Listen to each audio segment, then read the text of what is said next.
Bonjour à tous, j'espère que vous vous portez bien.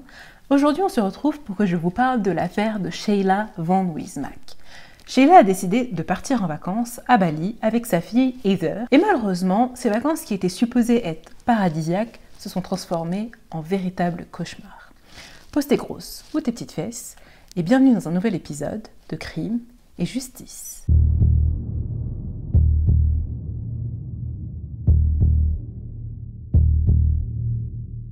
Sheila Van Wijs est née en 1952 à Minneapolis, aux États-Unis.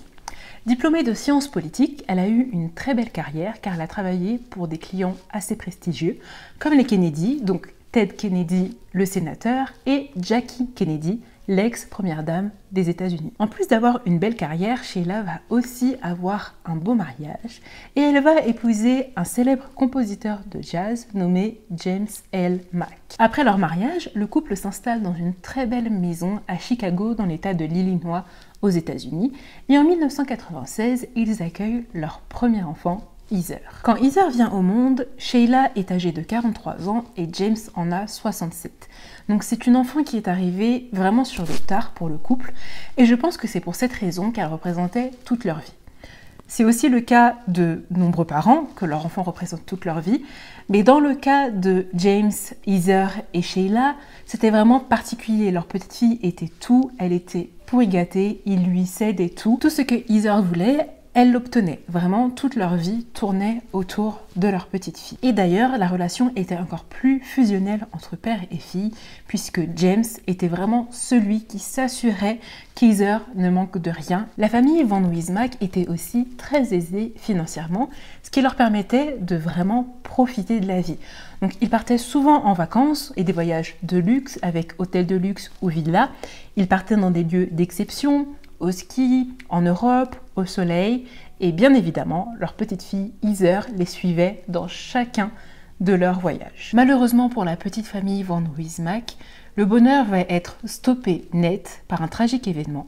Donc en 2006, la famille va partir en vacances à Athènes et le père, James, va mourir subitement d'une embolie pulmonaire juste à côté de sa femme et de sa fille qui étaient alors âgées de 10 ans. Et c'est là que va commencer une terrible descente aux enfers pour Sheila et Heather. Heather, qui était très jeune au moment de la perte de son père, ne va jamais se remettre de cet événement et ce qui est compréhensible, son père est mort vraiment subitement, il n'avait pas de problème de santé particulier, donc sa mort est vraiment arrivée sans prévenir, donc déjà ça doit être dur à accepter, et d'autant plus que Heather était très fusionnelle avec son père. Donc si vous voulez, la mort du père, c'était le début des problèmes pour Sheila et sa fille, et Heather a commencé à avoir un comportement d'ado rebelle. Heather se met à boire, à fumer, et pas que des cigarettes, à se droguer, elle se met également à voler, à s'attirer vraiment des gros problèmes avec la justice. Elle enchaîne les phases de dépression, elle a des mauvaises fréquentations et surtout, elle n'arrête pas de fuguer. Et parmi ces mauvaises fréquentations, elle va faire la rencontre de Tommy Schaefer, âgé de 21 ans. Et Tommy va devenir le petit ami d'Heather. Et la seule obsession de Tommy, c'est d'avoir de l'argent et de devenir rappeur, donc le plus grand rappeur de Chicago. Et il s'en fiche un peu de l'école, de tout ce qui est éducation, des bonnes manières, etc. Et cette nouvelle relation amoureuse va envenimer la relation entre Sheila et Heather, et on sait déjà que cette relation ne tenait qu'à un fil. Pour vous en dire plus sur la relation entre Heather et Sheila, eh bien c'est simple, elles ne s'entendaient pas du tout.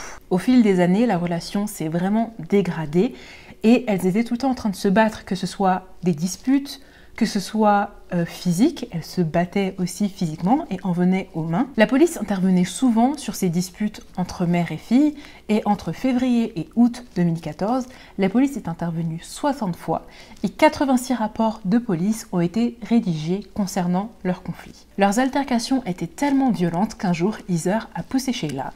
Sheila est tombée et son bras s'est cassé dans la chute. Malgré toutes ces péripéties, Sheila aime sa fille et veut que leur relation s'arrange, donc elle va tout faire pour ça. Et un jour, elle va décider d'organiser un voyage pour que toutes les deux, elles puissent se retrouver et essayer d'apaiser leur relation. Donc le 4 août 2014, les deux femmes s'envolent pour Bali et vont séjourner dans le luxueux hôtel Saint-Régis. Au début du séjour, les deux femmes vont prendre plein de photos et selon les photos, Tout a l'air de bien se passer, elles ont l'air de vraiment bien se retrouver et de passer un bon moment. Elles vont même à un moment donné assortir leur tenue vraiment comme une mère et sa fille super proches. Seulement le 11 août, à peu près une semaine après avoir atterri à Bali, les vacances vont commencer à se gâter. Ce jour-là, Sheila va se rendre compte qu'Heather n'est pas rentrée de la journée. Elle commence à s'inquiéter parce qu'elle sait que sa fille est une fugueuse, mais en même temps elle se dit on est en vacances à Bali, elle connaît personne ici, où elle aurait bien pu fuguer. Donc Sheila va décider d'attendre un petit peu, puis vraiment rongée par l'inquiétude, vers 3 h du matin, elle va descendre à la réception et demander à parler à un manager. Donc elle partage ses inquiétudes avec le manager en question, lui explique que voilà, sa fille c'est quelqu'un qui aime fuguer, donc elle demande si lui ou quelqu'un du personnel de l'hôtel n'aurait pas vu sa fille. Et contre toute attente, le manager va lui répondre « Mais madame, votre fille est ici et en plus, vous payez pour 2 chambres d'hôtel. » Donc Sheila ne comprend pas tout de suite comment elle pourrait payer une 2e chambre sans être au courant. Donc elle exige de connaître le nom de la personne qui occupe cette chambre et le manager va finir par lui dire que l'occupant de la chambre s'appelle Tommy Schaeffer. Tommy qui n'est autre que le petit copain d'Heather. Donc Sheila va exiger de la réception qu'ils appellent la chambre pour pouvoir parler à sa fille. Elle a Heather au bout du fil et elle lui ordonne de descendre dans le hall de l'hôtel afin qu'elle puisse s'expliquer. Et là, le calcul se fait rapidement dans la tête de Sheila. Elle sait qu'Heather a une nouvelle fois volé sa carte bleue et que cette fois-ci, elle l'a utilisée pour payer la chambre de son petit copain et qu'elle a sûrement utilisé cette même carte bleue pour payer un billet d'avion à Tommy pour qu'il puisse les rejoindre à Bali. Heather descend à la réception de l'hôtel. Bien évidemment, une dispute éclate entre mère et fille. Et au lieu de s'excuser pour son comportement, elle a quand même volé la carte bleue de sa mère et fait venir son petit copain, alors que déjà de 1, son petit copain n'est pas du tout apprécié par sa mère, et de 2, on ne vole pas l'argent des gens comme ça. Mais voilà, au lieu de s'excuser pour son comportement, Heather va remonter dans la chambre de sa mère, faire la tête et passer la soirée à échanger des SMS avec son petit copain. Après cette nuit un petit peu mouvementée, Heather et Tommy vont se rejoindre le lendemain dans le hall de l'hôtel avec une valise. Ils sortent de la réception et vont interpeller un taxi. Le taxi s'arrête, ils chargent leur valise dans la voiture et demandent au taxi de patienter en attendant qu'ils fassent le check-out de leur chambre à la réception. Le chauffeur de taxi accepte de patienter, mais au bout d'une demi-heure, il se dit que, ok, là il y a un problème. Donc il se rend à côté du coffre de sa voiture pour retirer la valise et prendre un autre client. Et avant de toucher la valise, il se rend compte que la valise est remplie de taches de sang. Immédiatement après avoir fait cette découverte, le chauffeur de taxi appelle la police. La police arrive sur les lieux, ouvre la valise et découvre le corps sans vie de Sheila Van Wismach. Et avant même de pratiquer une autopsie, les policiers vont se rendre compte que Sheila a été battue à mort. Donc la police va remonter dans la chambre 317 et va fouiller la chambre de Sheila et Heather et ils vont faire une découverte horrible. La chambre est tachée de sang, les meubles de la chambre sont cassés. Bref, il y a eu un combat sans nom dans la chambre 317. En fouillant la chambre, ils vont retrouver le passeport d'Heather, donc ils vont comprendre que Sheila n'était pas seule dans la chambre, et en visionnant les caméras de surveillance, ils vont vite faire le lien entre Sheila, Tommy et Heather. Inutile de vous dire que Heather et Tommy n'avaient pas du tout l'intention de prendre le taxi, puisque lorsqu'ils ont fait croire au chauffeur de taxi qu'ils retournaient à la réception pour faire le check-out, ils en ont en fait profité pour fuir par une des portes arrière de l'hôtel. Concernant la mort de Sheila, le médecin légiste va nous apprendre qu'elle est morte d'asphyxie due à un nez cassé et qu'elle avait également d'autres blessures comme par exemple le cou cassé. Donc le couple est activement recherché pour homicide et ils vont finalement retrouver Heather et Tommy cachés dans un motel. Et la surprise, Tommy et Heather vont remercier les policiers de les avoir retrouvés. En fait, ils vont raconter aux policiers avoir été attaqués puis kidnappés par un gang et que ce gang est sûrement responsable de la mort de Sheila. Ils racontent avoir réussi à fuir le gang et que c'est pour ça qu'ils se cachaient dans un motel. Et ils vont raconter tout ça sans se rendre compte qu'il y avait des caméras de surveillance et que la police a visionné les vidéos surveillance et que du coup, la police a pu voir que la veille, Sheila et Heather se sont disputés dans le hall, mais aussi que Tommy et Heather ont fait plusieurs allers-retours entre la chambre 317, qui est la chambre d'Heather et Sheila, et la chambre que Tommy avait réservée. Aussi, grâce aux caméras de surveillance, on a pu voir que le couple avait pris la fuite par la porte arrière de l'hôtel. Après ça, le 13 août 2014, Tommy et Heather vont être placés en état d'arrestation pour le meurtre de Sheila Van Wismach. Pendant leur interrogatoire, Tommy et Heather vont raconter une histoire un peu particulière pour expliquer la mort de Sheila. Ils vont raconter que Tommy est venu à Bali pour faire une surprise à Sheila et pour annoncer une bonne nouvelle. Tommy et Heather devaient annoncer à Sheila qu'ils attendaient un enfant, puisque Heather était enceinte. Et ils vont raconter qu'à l'annonce de cette grossesse, Sheila n'a pas bien réagi et qu'elle a commencé à attaquer Tommy. Donc Heather et Tommy vont dire que Sheila a commencé à menacer le bébé, à dire qu'elle allait tuer le bébé et aussi qu'elle aurait sauté à la gorge de Tommy pour l'agresser physiquement. Donc Tommy dit que lui, il a dû se défendre face à Sheila qui se déchaînait sur lui et que c'est pour ça qu'il l'a frappé violemment avec un pot à fruits. Sauf que, encore une fois, les caméras de surveillance vont nous aider à comprendre ce qui s'est réellement passé et qu'est-ce qui est vraiment arrivé à Sheila. Et si on regarde attentivement, on voit que Tommy cache en réalité quelque chose sous son t-shirt. Et cette chose n'est autre que l'arme du crime qui a été utilisée pour frapper violemment Sheila. Et en plus de cette vidéosurveillance, on va avoir des échanges d'SMS entre Tommy et Heather où Tommy disait clairement qu'il allait prendre le bol à fruits qui était dans sa chambre et qu'il allait l'utiliser pour attaquer Sheila. Un ami de Sheila, Elliot Jacobson, va également témoigner et réussir à décrédibiliser le témoignage d'Heather et Tommy. Il va dire que Sheila était au courant que Heather était enceinte de Tommy. Sheila lui avait envoyé un mail le 1er août 2014, justement pour se plaindre de cette nouvelle, en se disant qu'elle ne savait pas quoi faire et qu'elle ne savait pas comment réagir par rapport au fait que sa fille soit enceinte d'un homme qu'elle n'apprécie même pas. Donc il est vraiment peu probable que Sheila se soit énervée à la soi-disant annonce de Tommy et Heather, puisqu'elle était déjà au courant. Et d'ailleurs, plusieurs amis très proches de Sheila lui avaient déconseillé de partir en vacances toute seule avec Heather. Bien que les faits se soient déroulés en Indonésie, la victime est-elle américaine et les deux accusés également, donc le FBI va pouvoir s'en mêler et leur enquête va révéler que le meurtre de Sheila n'était pas du tout un cas de légitime défense et que le meurtre était largement prémédité. Et le mobile du crime? Un classique, une affaire d'argent et d'indépendance. Heather voulait en fait vivre son amour parfait avec Tommy et surtout elle voulait profiter de la fortune familiale car Heather ne voulait strictement rien faire de sa vie.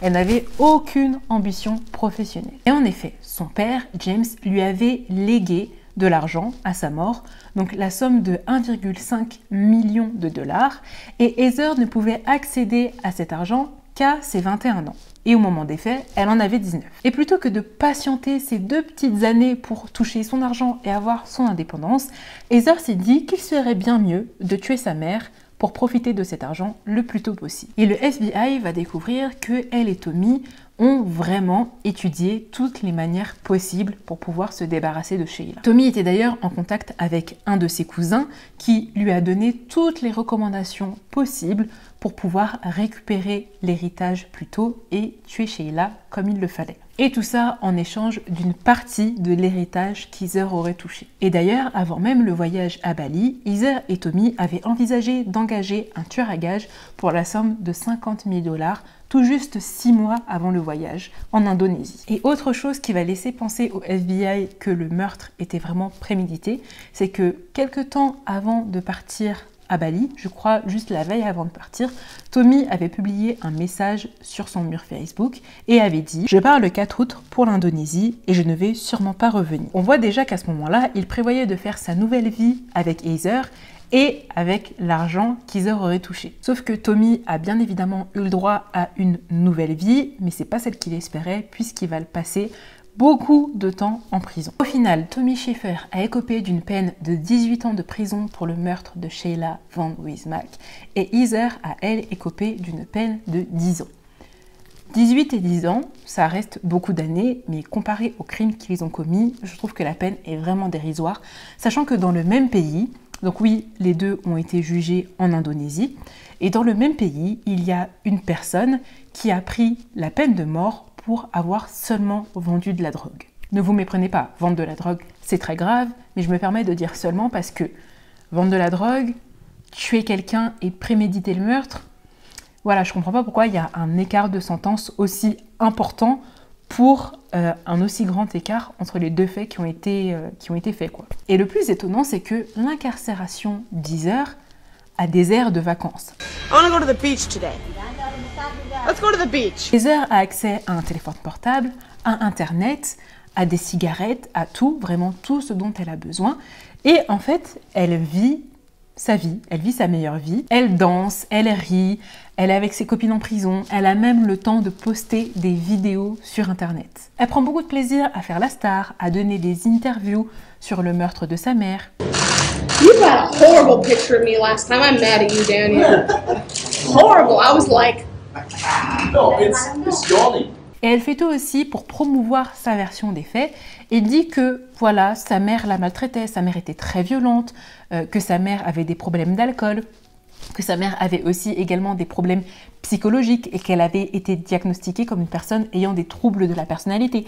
Bien entendu, ce n'est pas vrai, mais Heather essaye de manipuler un petit peu l'opinion publique pour qu'on la plaigne elle, alors que c'est elle la criminelle dans l'histoire. Heather va en rajouter une couche en disant que c'est sa mère qui a tué son père parce que sa mère était jalouse d'elle puisque le père d'Heather lui donnait tout l'amour qu'il avait.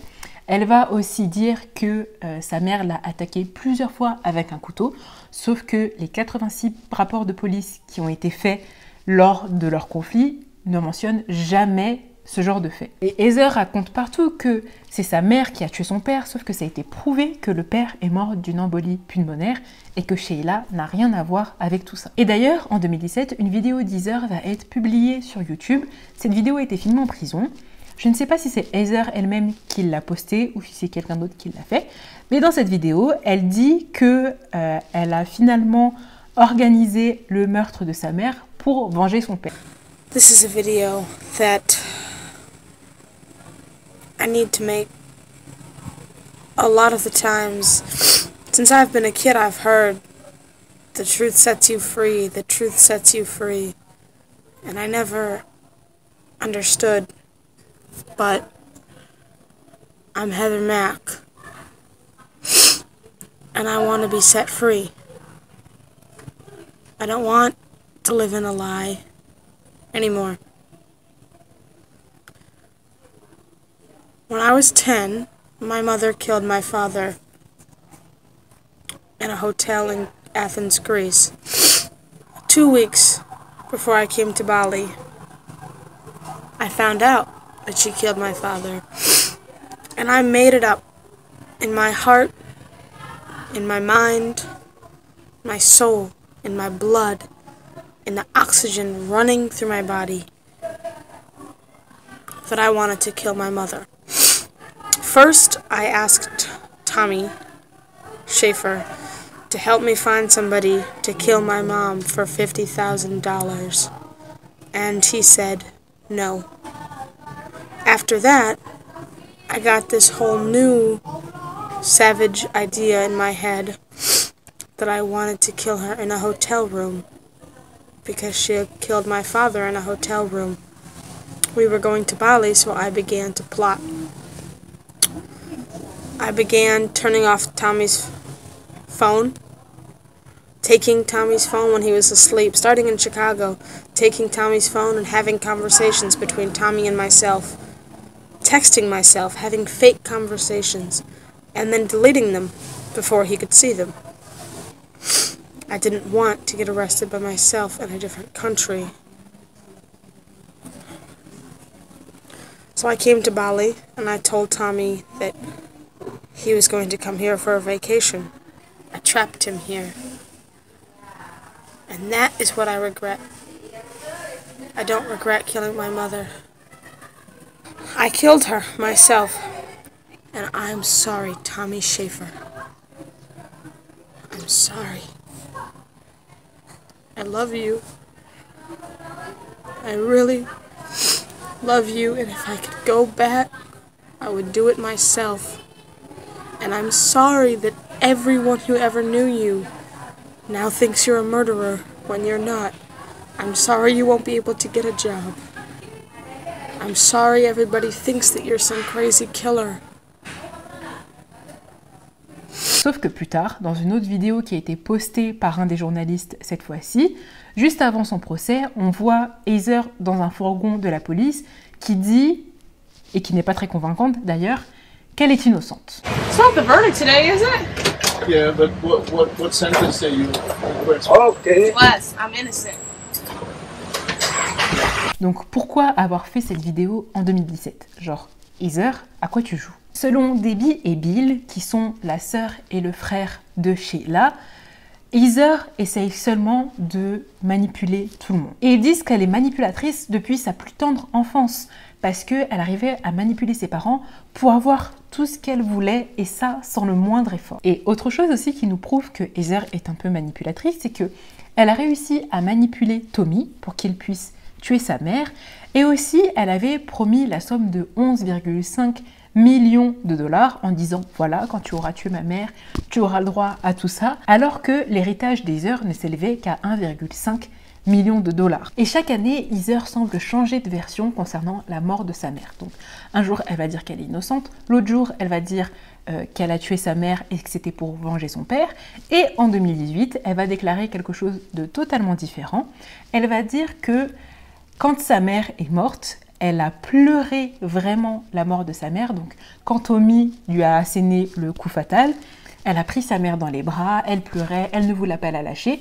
Et que c'est d'ailleurs pour cette raison qu'elle a mis le corps de sa mère dans une valise et qu'elle comptait emporter le corps avec elle pour revenir aux États-Unis, car elle ne se sentait pas de laisser le corps de sa mère comme ça, toute seule, à l'hôtel. Ce qui semble tout à fait logique quand on sait que Heather et Tommy ont laissé la valise qui contenait le corps de la mère dans un taxi et qu'ils ont pris la fuite par la porte arrière de l'hôtel. Et Heather va clamer le fait qu'elle n'a pas prémédité le meurtre de sa mère.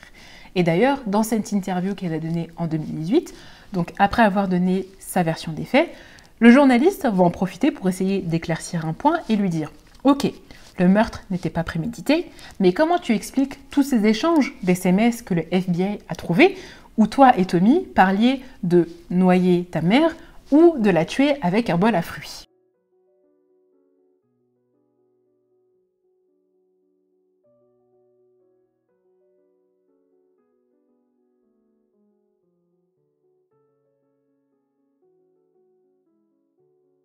Au final, Heather, qui était vraiment enceinte au moment du meurtre de sa mère, a pu accoucher de sa petite fille en prison et elle est autorisée à la garder en cellule avec elle jusqu'à ce que la petite ait l'âge de 2 ans. Bien évidemment, Heather n'a jamais touché l'héritage qui lui était destiné et d'ailleurs la famille de Sheila se bat pour que cet héritage aille à Stella, qui est la fille d'Heather.